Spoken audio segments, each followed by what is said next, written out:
Do you have sisters?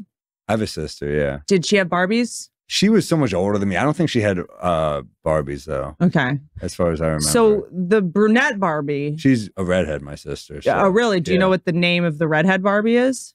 Canceled? I don't know. What was the name? Sunburned? Is that really? Oh, okay.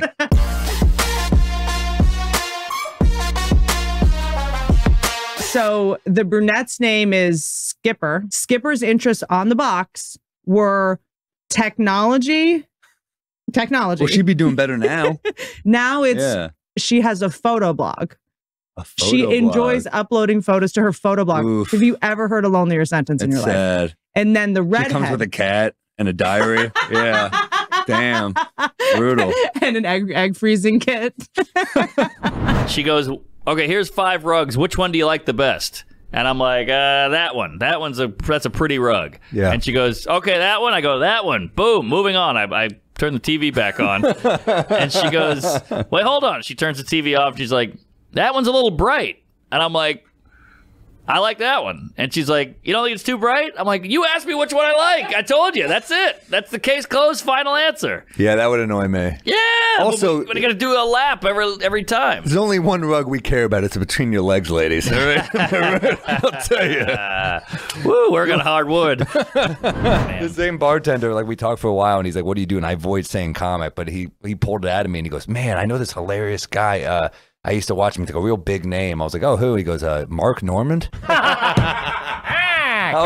out to him. So I was like, I literally do a podcast with that guy, and he was like, really? You know Mark Normand? No, he owes me $20. Shout out to Mark. Oppenheimer's good though. It's worth seeing. Yeah, I'm gonna try to see it. I want to talk about some movie drama because you're a movie guy. Because I'm kind of feel like. Here's the thing that bothers me about movies these days. I feel like I'm watching movies being sports. Like everyone's just gunning for an Oscar, it feels like. I hate that shit. And I feel like I'm watching sports. I know. Everyone's like, I got to do the craziest thing to win an Oscar. I got to play Oppenheimer. I got to age myself. I got to do this. Like it just feels like you guys are all trying to win a trophy instead of make movies for us. Not that they're bad. Yeah. Like to me, that's what this Bradley Cooper thing is he's just like, I got to. To win an Oscar, you got to use a prosthetic. You got to do like it just looks like an Oscar play. But everyone else's thing is they're like he put on a prosthetic nose and that's Jew face. Yeah, I didn't appreciate the horns, but I thought the nose was fine. Let me see his dick. I need to see if he's circumcised for the movie. That would be method, right? That would be impressive. No, he. What do we have? So I got some real shit here. You want to try some shit? Let's try some shit. This is going to get dark. But America, obviously we had slaves, but a lot of countries had slaves, but I feel like they don't talk about it as much. And we talk about how bad slavery is, but from horrible things can come a great thing. We got the pyramids from slavery. Yeah. So like, yes, slavery is bad, but we got the pyramids. Yeah. It's kind of like abusive fathers. Sure, they're horrible, but we get porn stars and comedians. That's all I have.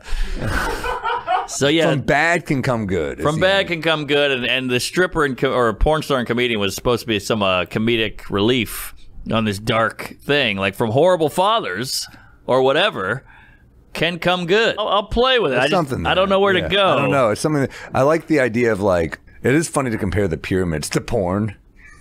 Because, like, no family's like, come on, let's go see the porn. Oh, yeah, good point. You know what I mean? But we're all watching it, just not as a family. Yeah, just not as a family. Yeah. But sometimes you're watching on the porn a family. You know? That's true. That is true.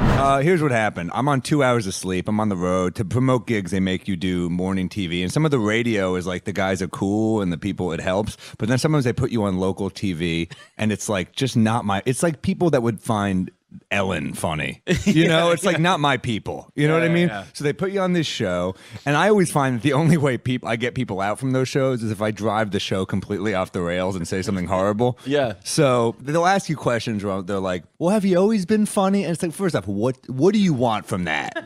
I'm like, yeah, of course. There's always something there. So I just looked them completely serious. I said, no, actually, I was molested by my uncle when I was young, and he was funny, so it gave me superpowers like Spider-Man. man. It was like that type of origin story, and I just said it very seriously. and the woman just said, "I don't know what to do with that." But what did the anchor say? Anything after that? Like, were they like? Did they have a comment for you? Yeah, the woman said, "Was that real?" And I was like, "No, of course not." I was just trying to make the interview funny. And then what'd she say? She said, "Oh, it was just awkward. They hated me." I was reading I don't know if it was Aristophanes, but this one intellectual back then was talking shit to another guy, and he's like, "First you will say my paper is better, and then I will butt fuck you." Yeah, that's what they used to do. There was this guy Archilochus, who would that was like rap battles, but old like white dudes. Mm-hmm. And so we started it. Yeah, we started it. Yeah. Hey, if you're listening, you like hip hop, you're welcome.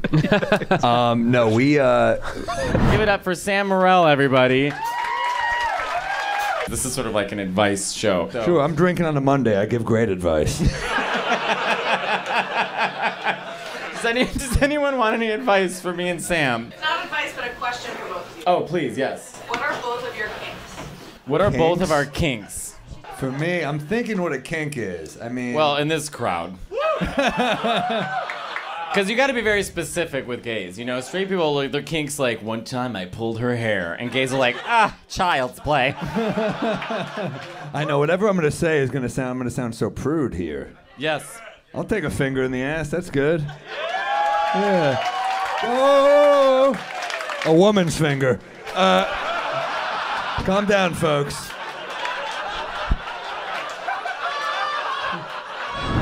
So tickets were moving. So I was like, well, yeah, that's why you do morning press, right? Yeah. So I did, but then one marketing guy is like, that's not how you do local TV. And I was like, oh, it is. Oh, it is. I get Sam's point. It's like you go on the road. It's like, what do you want me to say? How many times are you going to fucking ask me? How many times about when I started It's always comedy? the same thing. It's always like, so I see you used to intern for the Colbert Show. And it's like, all right, I got to say, I'm just going to be like, yeah, he used to make me suck his feet. Is that what you want to hear? I don't know. Like, what can I say? Like, I don't know. Yeah. Please. Oh, that'd be fantastic. You and I did something bullshit, bro. What did we do? I'm going to tell you. So I have never met you before in my life. Okay? But when we were at the Comedy Store once, you were in the hallway. Right? Yeah. And I knew who you were.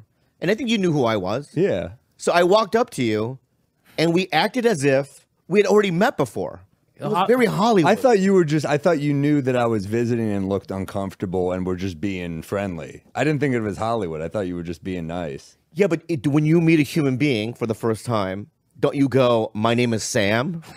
I think for some reason in LA, I'm never here. So I think some people have just like messaged with here and there, and then they just do that. Yeah. Maybe it's Hollywood. I don't know. Yeah. I don't, because, like Andrew Schultz, when I first met him, he goes, my name is Andrew, because it's just like what human beings do, right? Yeah. And it's also a kindergartner. That's true, right? Give me your best lesbian dating advice. Best lesbian dating advice. Well, just before you go on the date, buy the ring. Have 8 cat papers adoptions signed. And cry. What does that mean, lesbian dating advice? Just like, are you dating differently than the rest of us? What the fuck? Yes. Are they? Specifically, what kind of dating advice are you looking for? What issues have you had in the past? After the first date, it's just quiet. That sounds great to me, honestly. I don't know. I mean, geez. Honestly, I might not be the man for this job here because I should become a lesbian, dude. This sounds awesome. So they got really upset. Yeah, that writer I remember was like this guy, like he was trashing me. I saw the joke written out. I was like, it still kind of holds up. I don't know. Even in text, I was like, structurally it's all right. You remember the joke? Yeah, I said I was like sleeping with a black chick, and while we were doing it, she kept dropping the N-word. She was like, no. and then I paused. I'm like, you guys were scared I was going to say the N-word, and then everyone was like, thank God. Joke. So that was like the turn. It's a joke I probably wouldn't tell now. That's a great joke. But at the time, I was kind of like, whatever, That's a great And joke. she was like, he's a monster. I'm like, well, clearly it's made up. You think I'm doing... And then Cosby's doing clean shit, and everyone's like, he's a great guy. And then I'm like, no, that guy... So that's manufactured out. That's a great joke.